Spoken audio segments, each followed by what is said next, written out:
el programa de hoy, guerra en Tierra Santa. El Papa pide rezar frente a la fuerza diabólica del odio este martes 17 de octubre. Incertidumbre. La mayoría de gazatíes al norte de la franja dejan sus hogares ante el anuncio de incursión israelí, mientras los católicos en Roma rezan rosario por la paz.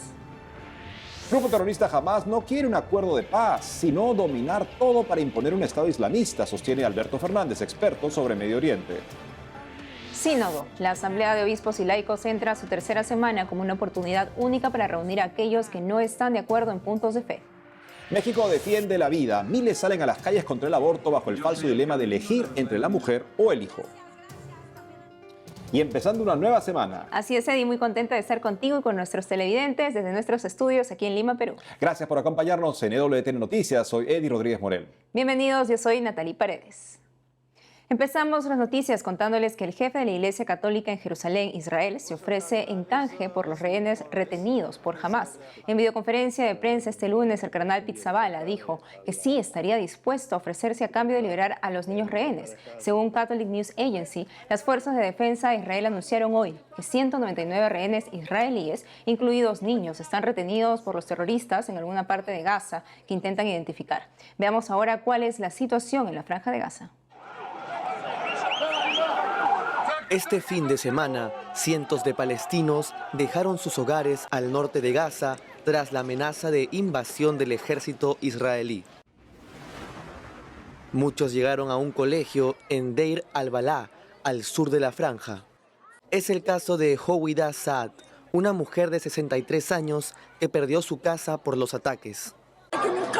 Nuestra casa fue bombardeada junto con las casas que nos rodeaban. Salimos sin ropa y sin nada. Quiero volver a mi casa. No tengo nada más que mi hogar. ¿A dónde debería ir? Quiero volver a mi casa. No tengo otro lugar. ¿Quieren que vayamos a Egipto? No quiero ir a Egipto. Quiero volver a mi hogar. Quiero mi casa. Incluso si pongo una tienda de campaña en ella. Una tienda de campaña para vivir. Quiero una tienda de campaña, por favor, envíame a mi casa. Puedo levantar una tienda de campaña en mi casa destruida. En el refugio ya no hay comida para todos, tampoco agua ni abrigo para pasar la noche. Ayer fuimos desplazados de la zona de Fray Suk, después de recibir folletos que nos pedían que nos trasladáramos de la frontera del norte al sur de Gaza, después del valle. En la comunidad vivían 150 personas. Salimos de casa sin comida, sin agua y sin ropa. Nos fuimos sin llevarnos nada. Por supuesto, la vida aquí es mala. No hay suministros básicos para vivir. Desde que llegamos a este patio, nuestra familia no ha tenido comida, ni agua, ni nada. Muchos palestinos llegaron a la frontera con Egipto, conocida como el borde de Rafah. Esperan la indicación para entrar al país y salvarse de los ataques de Israel. El domingo 15 de octubre, el secretario de Estado de los Estados Unidos, Anthony Blinken, informó que luego de negociaciones con Egipto, el borde de Rafah se abriría. Pero hasta el cierre de este informe, la frontera estaba cerrada. Primero debes proteger a tus ciudadanos, no dejarlos así a todos, sufriendo y siendo humillados frente al cruce de la frontera. Los camiones con ayuda humanitaria también llegaron al borde de Rafah, esperando que Egipto abra la frontera para ingresar y atender a los desplazados. Según el gobierno de Egipto, Israel aún no autoriza la apertura de la frontera. Según las fuerzas de defensa de Israel, hasta el momento, más de 500.000 palestinos evacuaron al sur de Gaza. Los médicos de Gaza decidieron quedarse en sus puestos para seguir atendiendo a los heridos. El conflicto entre Israel y Hamas está causando una conmoción mundial. Escenas que no imaginábamos que pudieran ser posibles, lamentablemente, violencia desatada contra personas incapaces de defenderse. Para saber más al respecto estamos con Alberto Fernández. Él es el presidente de MEMRI, el Middle East Media Research Institute. Señor Fernández, bienvenido al programa. Gracias. Por favor, denos un poco de contexto para las personas que no saben mucho de esta situación. ¿Por qué este conflicto interminable entre palestinos y israelíes? Y también, ¿qué rol juega Hamas en este conflicto actualmente?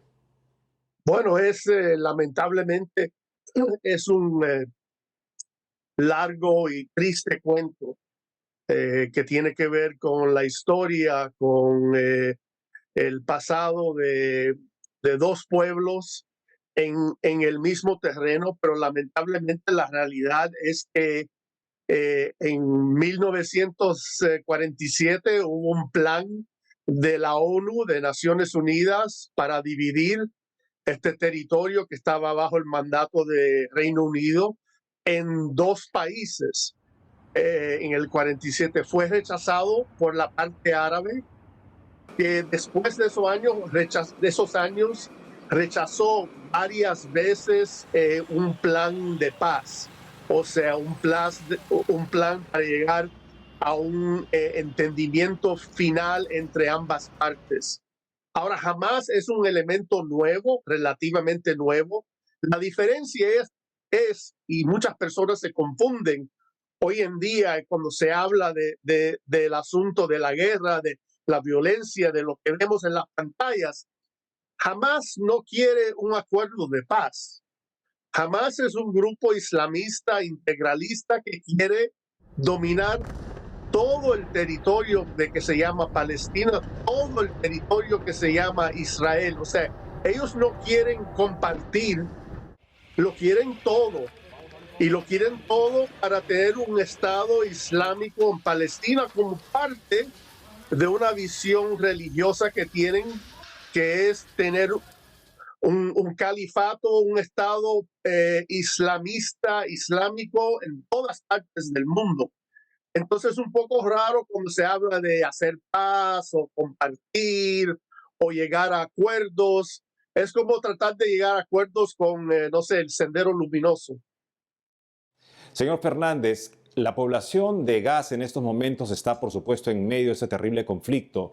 ¿Qué se sabe? ¿Cuáles son las últimas noticias con respecto a la situación de esta población que está asediada en cierto sentido? Bueno, claro, lo más importante es que recordar que el 6 de octubre esta población estaba en paz.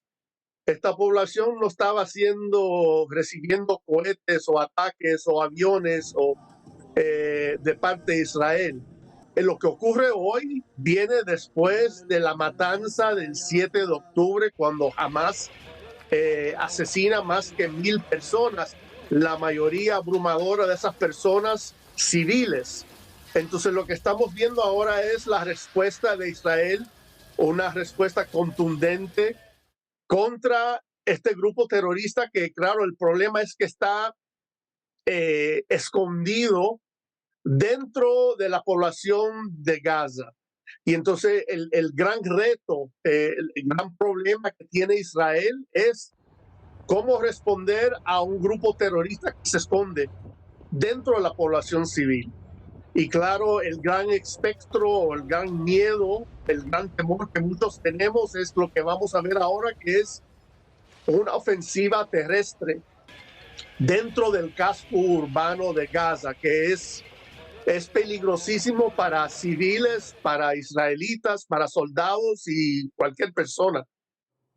Por supuesto, escuchamos que la salida hacia Egipto está cerrada. Por supuesto, la salida hacia Israel supongo que no es una posibilidad porque podrían infiltrarse elementos terroristas. ¿Qué puede hacer la población? Bueno, la población ha ido desde el norte hacia el sur de la franja de Gaza. Supuestamente es más seguro o menos atacado la parte del sur de la franja, que es cierto.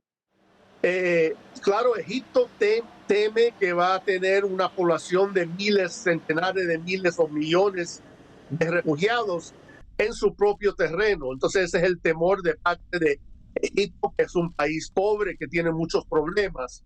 Pero por lo menos los israelíes han hecho una cosa muy rara para soldados, es que advirtieron a la población civil que deben moverse, que deben huir de donde estaban.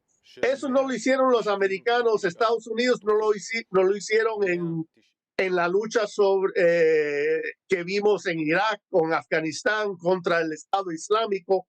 Entonces Israel está haciendo algo bastante raro y uno pudiera decir peligroso para su propia parte, es advirtiendo a la población civil que deben huir. Señor Alberto Fernández, gracias por darnos perspectiva sobre esta difícil situación. Muchas gracias. Y en Roma, una multitud de fieles rezó el Santo Rosario en el atrio de la Basílica de Santa María la Mayor. Al comenzar la oración este domingo, se recordó que ante un conflicto, la comunidad romana siempre ha respondido reunida en torno a la Virgen María para que cesen las guerras. Encomendaron a los fallecidos y los rehenes para que vuelvan pronto a sus familias. Y ahora las noticias del Vaticano con nuestro corresponsal Nicolás de Cárdenas. Beatitudine, eminenze, eccellenze, cari fratelli e sorelle, carissimi giovani. Saludos desde Roma. El Sínodo de la Sinodalidad continúa su curso en el Vaticano y aborda desde el pasado viernes la cuestión sobre la corresponsabilidad en la misión. Algunas de las cuestiones han sido consideradas por el relator general del Sínodo, cardenal Jean-Claude Hollerich, como puntos clave del Sínodo.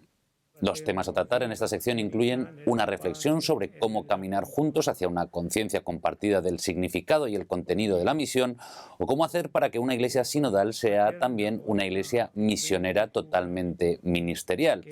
Además, se abordan cuestiones como el reconocimiento y promoción de la dignidad bautismal de las mujeres, la valoración del ministerio ordenado en su relación con los ministerios bautismales o cómo renovar y promover el ministerio del obispo. En una nueva comparecencia ante los medios, organizada por la Secretaría de Comunicación del Sínodo de la Sinodalidad, celebrada este sábado, el abad general de la Orden Cisterciense, padre Mauro Giuseppe Lepori, abordó la cuestión sobre la dignidad bautismal de la mujer y la cuestión de las diaconisas. En concreto, el padre Lepori aseguró que hasta ahora nadie ha hablado del sacerdocio de la mujer, pero que sin embargo sí se habla del diaconado, que es a lo que se refiere el Instrumentum Laboris. A su entender, esta reflexión requiere una aproximación tranquila y pacífica de todos los problemas, pero sobre todo profunda. Creo que la gran tentación cuando se discute este asunto es la superficialidad, hablarlo con eslóganes, con reivindicaciones de los diversos grupos. Durante la alocución previa al rezo del Ángelus este domingo, desde la ventana del Palacio Apostólico, el Papa Francisco llamó a los fieles a no ser sordos a las invitaciones de Dios a compartir su alegría. El pontífice explicó que Dios prepara un banquete para estar en comunión con Él y entre nosotros, al que estamos todos invitados. Ci chiama a stare con Lui. Este es el tipo de relación que nos ofrece el Padre. Nos llama a estar con Él, dejándonos la posibilidad de aceptar o no la invitación. No nos propone una relación de sometimiento, sino de paternidad y de filiación. Por otro lado, el Papa Francisco alentó a rezar para hacer frente a la fuerza diabólica del odio en Tierra Santa y pidió la liberación de los rehenes israelíes y que haya corredores humanitarios abiertos en Gaza.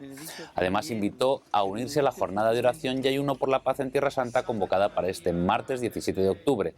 El Papa también tuvo palabras de recuerdo para la guerra en Ucrania y la situación del pueblo armenio en la región de Nagorno-Karabaj, en Azerbaiyán. A primera hora del domingo, el Vaticano hizo pública una exhortación apostólica titulada en francés «C'est la confiance», es la confianza, sobre la confianza en el amor misericordioso de Dios, inspirada en Santa Teresita del Niño Jesús y de la Santa Faz. Para el Papa, la frase de la Santa es la confianza, y nada más que la confianza la que nos debe conducir al amor. Por sí sola explica la genialidad de su espiritualidad y bastarían para justificar que se haya declarado doctora de la Iglesia. En su exhortación apostólica, el Papa afirma que el aporte específico de Santa Teresita de Lisieux consiste en llevarnos al centro, a lo que es esencial, a lo que es indispensable. Desde el Vaticano, Nicolás de Cárdenas, EWTN Noticias. La primera etapa del Sínodo de la Sinodalidad va hasta el 29 de octubre. No hay semana que pase sin que le ofrezcamos el balance respectivo. Veamos qué nos dice nuestro corresponsal Colm Flynn.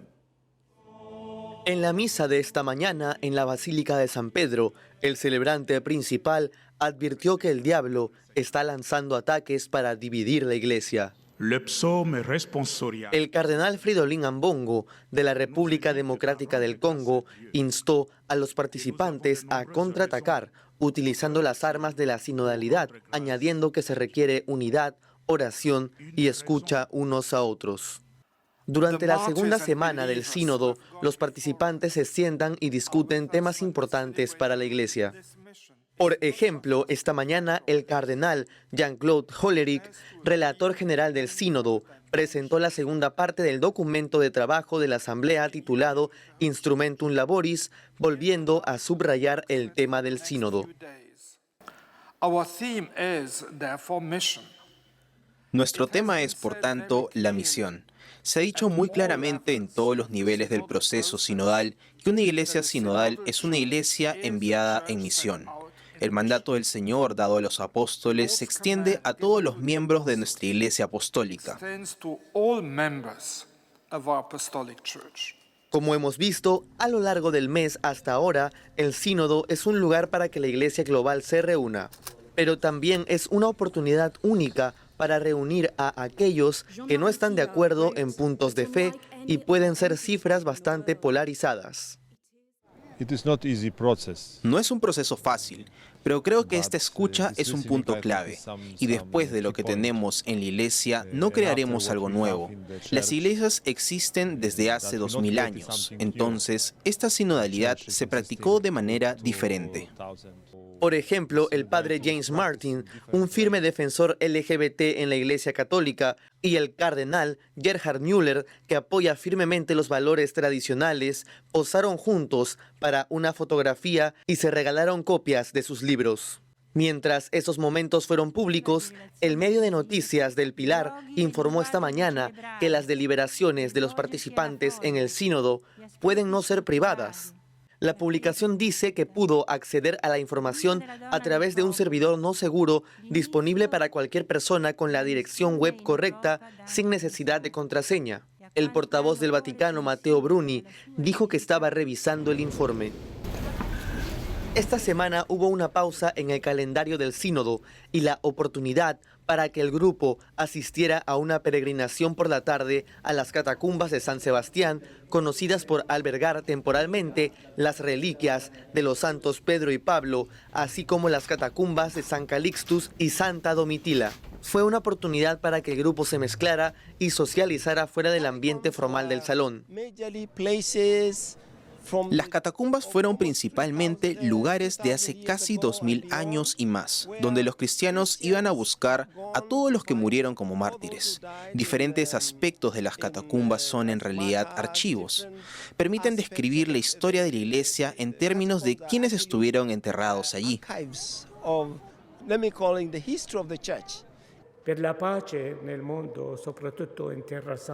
Con el estadio de la guerra en Tierra Santa, el jueves por la mañana se abrió el sínodo con oraciones por la paz, encabezadas por el jefe del Patriarcado Católico Caldeo de Bagdad.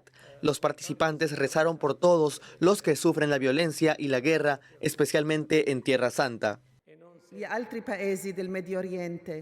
La presidenta del movimiento de los focolares, Margaret Carram, católica palestina, invitó a orar por la paz.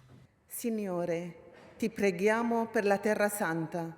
Señor, te rogamos por Tierra Santa, por los pueblos de Israel y Palestina que están bajo las garras de una violencia sin precedentes, por las víctimas, especialmente los niños, por los heridos, por los rehenes, por los desaparecidos y sus familias.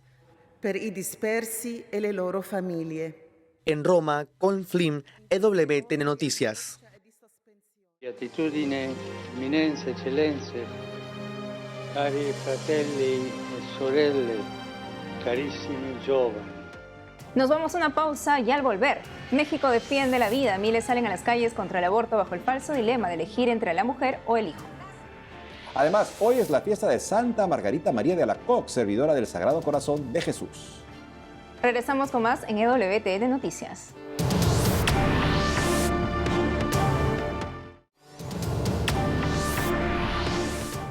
Una multitud de mexicanos mandó un mensaje a sus políticos hace poco. En este y otros países se aprueban legislaciones que atentan contra la vida basados en falsas premisas. Nuestro corresponsal Diego López Colín nos cuenta esto y más. Miles de personas salieron a las principales calles del país este 7 y 8 de octubre para expresar su rechazo al falso dilema que pone a elegir entre una mujer embarazada y su bebé que presenta el aborto.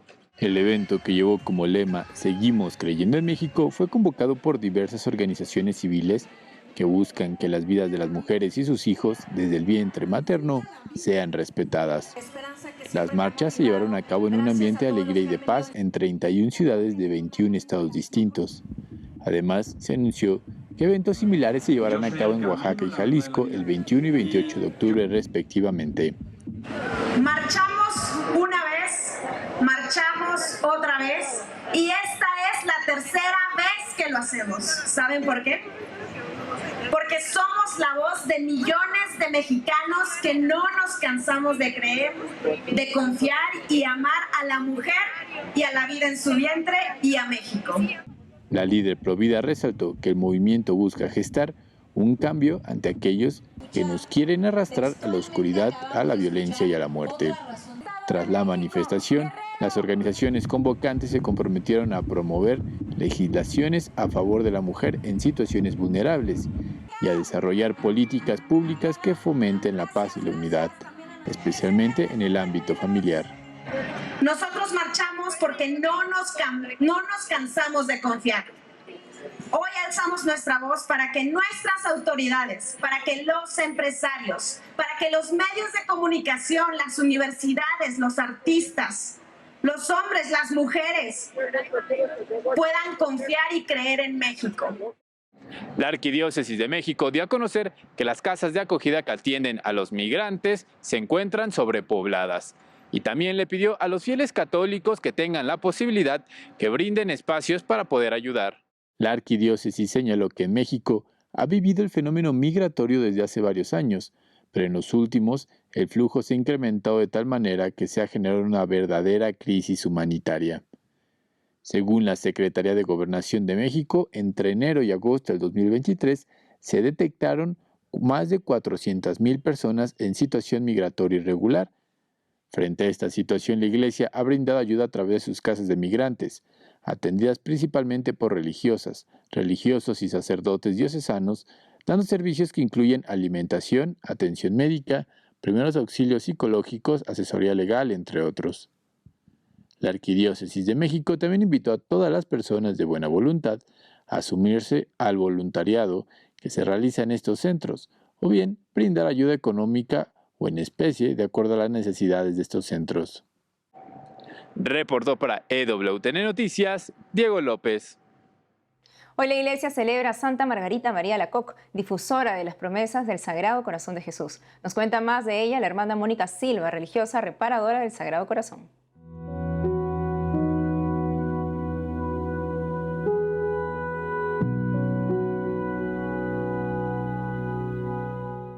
El día de hoy, lunes 16 de octubre, celebramos una gran mística del Sagrado Corazón.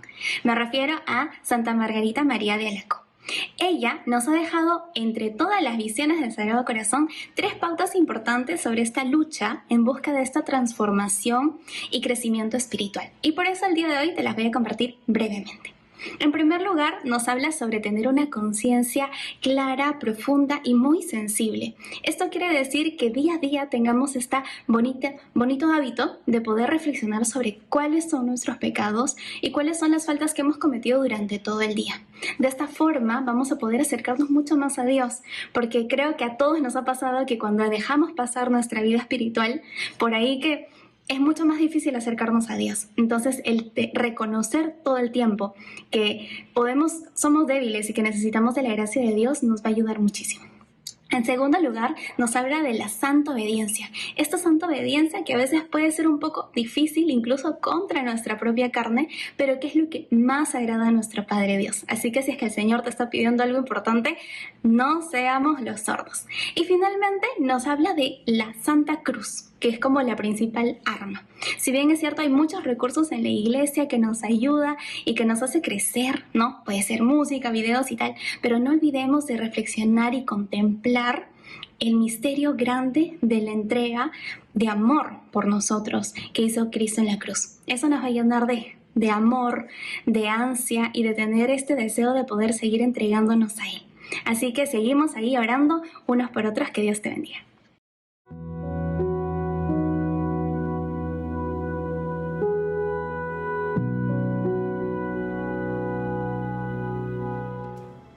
Natalie, nos despedimos con una invitación especial del secretario general del Episcopado Mexicano. Nos convoca a rezar el Santo Rosario por la Paz en Tierra Santa este martes 17 de octubre. Así es, Eddie, y EWTN estará transmitiendo, así como otras redes sociales de contenido católico. Hasta mañana. Es una fuerte palanca que podemos utilizar y debemos utilizar como personas de fe. Vamos a hacerlo por Tierra Santa. Esta situación puede desbordarse y causar muchísimas consecuencias negativas para todos. Vamos a hacerlo juntos. Vamos a hacerlo con ellos y nosotros. ¿Cuándo? El próximo martes 17 de octubre a las 12 del día en México, que serán las 9 de la noche en Tierra Santa. Allá también, sobre todo ellos, estarán unidos, todos orando por la paz. Vamos a hacer esa oración al unísono y dirigirnos todos a Dios para que Él nos ayude. Vale la pena. Que Dios los bendiga.